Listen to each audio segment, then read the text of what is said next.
Now, I thought I knew the UK like the back of my hand, but after living in Australia for a year, coming back to the UK just felt a bit odd. It's like returning to your childhood home, but all of the furniture has just shifted slightly to the left by 2 inches. And it's weird, the sky kind of looks different, the air feels different, people act differently. And although I'm stating the obvious here, you really do underestimate how the tiny little details of moving country can feel completely off to what you're used to. So today I'm breaking down the 11 ways the UK feels different to me now after having just lived in Australia for a year. And make sure you stay till the end because I guarantee you'll learn something you've never heard before. Hey mate, welcome back. If you're new here, I'm Sam, a British actor and runner documenting my journey of rebuilding my life in Australia. Now, number one isn't something I would have ever expected to notice, but the sky isn't as blue in the UK.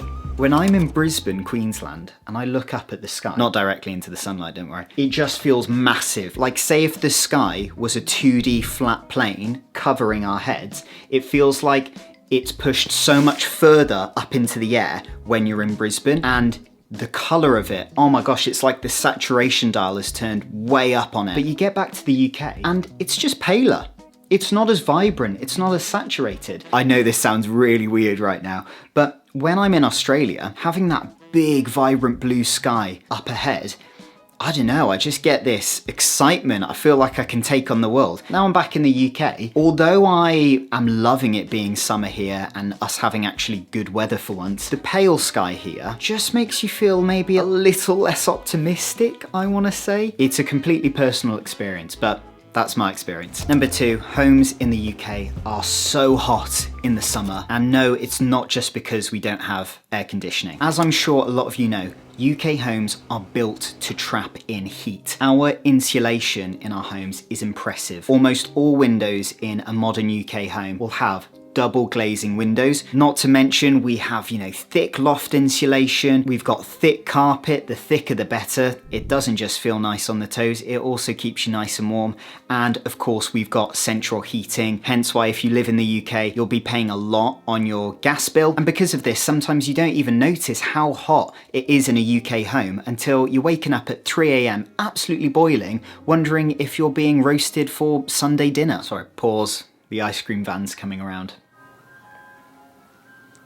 Oh, is it coming down the lane? Oh, it never comes down the lane. Number three, this absolutely shocked me. The lights change from amber to green really quickly in the UK. In Brisbane, the lights will go, if it's green, they'll go amber or orange, as a lot of people say, red. But when you're waiting at the red, they'll just go straight to green. They skip the amber entirely. We don't do that in the UK. We go red to amber to green. So I can see the other lane's lights and I can see when theirs go red and mine goes green, and it's like a second apart, like hardly anything. And in Brisbane, they give you a lot of time to still go on amber if you can make it through before it goes red. And if you never knew that, or if you did, make sure to hit that like button. Number four, pigeons are fatter. Now, I'm not trying to fat shame pigeons. However, the pigeons here in the UK, they're clearly well looked after because they're much plumper than the ones in Australia. I'm not sure why it is. I'm not sure if it's because, a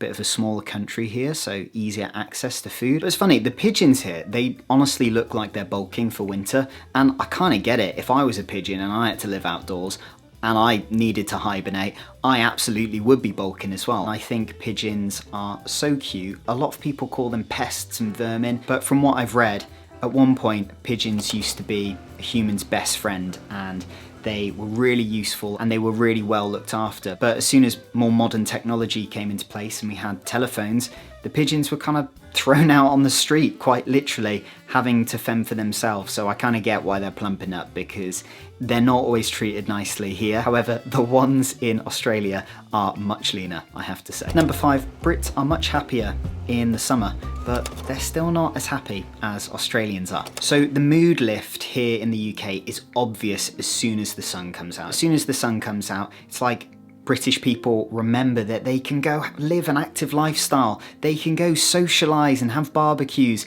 They can take their tops off and go for a run. In my experience, Aussie's baseline is to just be generally quite positive and optimistic and grateful of the beautiful country and the beautiful nature. And it's so funny, climate really shapes culture in a way that you can obviously feel when you're living it, but you can't really measure it. That's why I say to everyone, definitely visit the UK. Definitely visit Australia, because when you get these shared experiences with the locals, you understand what it's all about and you realise what you should be more grateful for back in your home country. And just a quick one, I noticed that over 90% of people who regularly watch these videos aren't yet subscribed. So if you're one of them, consider hitting that subscribe button. It really helps me to keep these videos coming. Let's get back to it. Number 6, indicators are on the left side of the steering wheel here in the UK.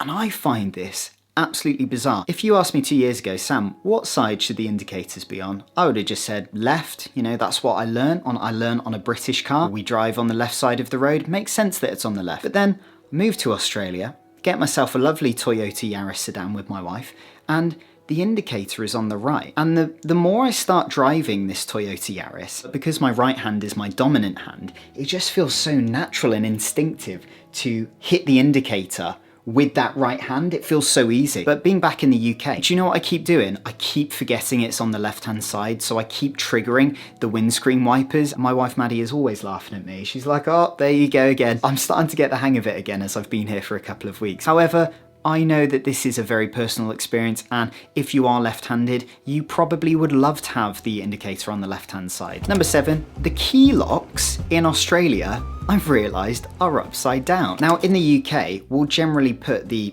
shape of the key that touches the pins facing down as we put it into the door, whereas in Australia, flip that upside down. That's generally how you put the key into the lock. I know this is one of the more boring parts of the video, but this might not be a universal thing, but it's definitely something that I've been experiencing. It's kind of blown my mind. Number 8, there are no fly screens here in the UK. We will literally just open our windows, open our back doors, and congratulations, you've let the entire insect population of your garden into your home. Now, I will be honest, we don't have as many insects flying around as you would find in Australia. We just don't. But we still get bees, moths, wasps, the most annoying chunky flies coming in and out of our house like they're paying rent here. And I'm not joking. The other night when I went to bed, I lay in bed like this with my sort of hand out, and suddenly I feel this piece of paper jump into my hand, and I'm like, oh, that's weird. I give it a little feel. And it kind of like jumps out of my hand, and then I'm like immediately like, what is that? My brain is like attuned to it being a huntsman spider or something. Flick on the light. It's a massive green grasshopper must have jumped into the thinnest crack I left in the window, jumped into my hand, because I guess it felt safe with me.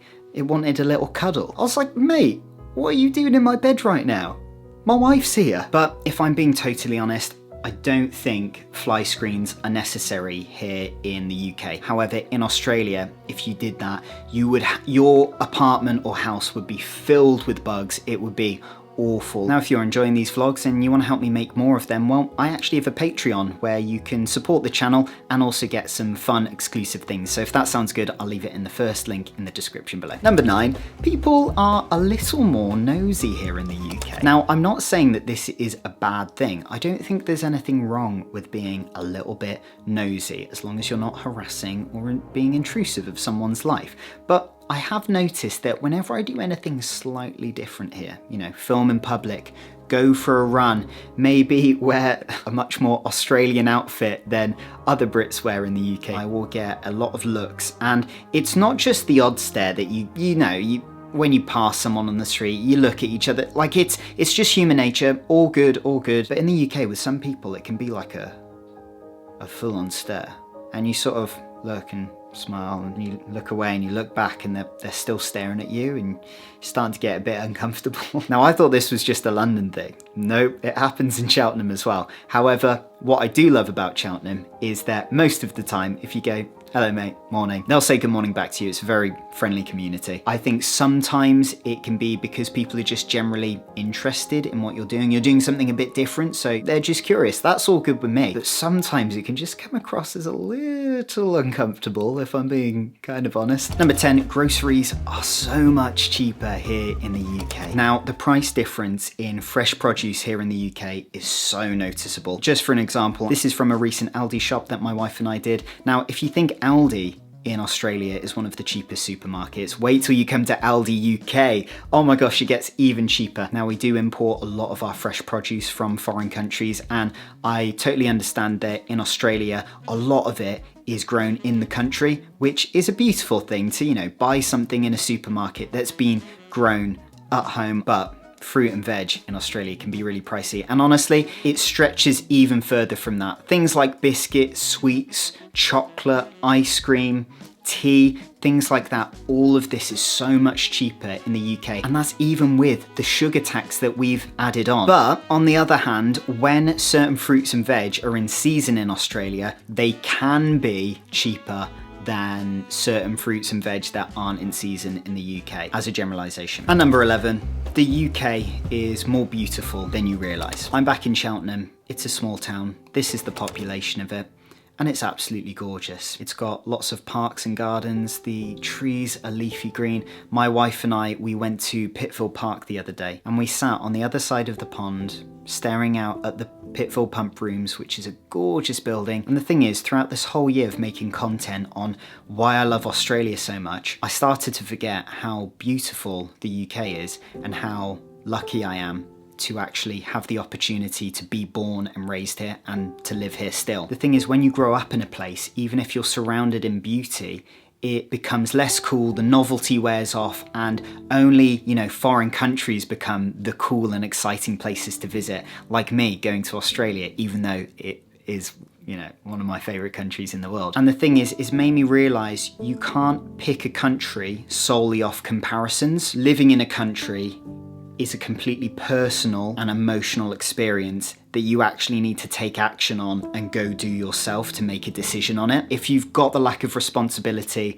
the time and the money, please go travel, even if it's just for a week. It will open your mind up to so much. And I haven't spoken about my family too much in these videos, but it is so lovely to be back. Now, if you're wondering how I got from living in Australia for a whole year to moving back to the UK and why I did that, what's coming up next, some tips for your move, then go watch this video here. I will explain it all. Click that now, and I will see you in the next one. Take care. Bye.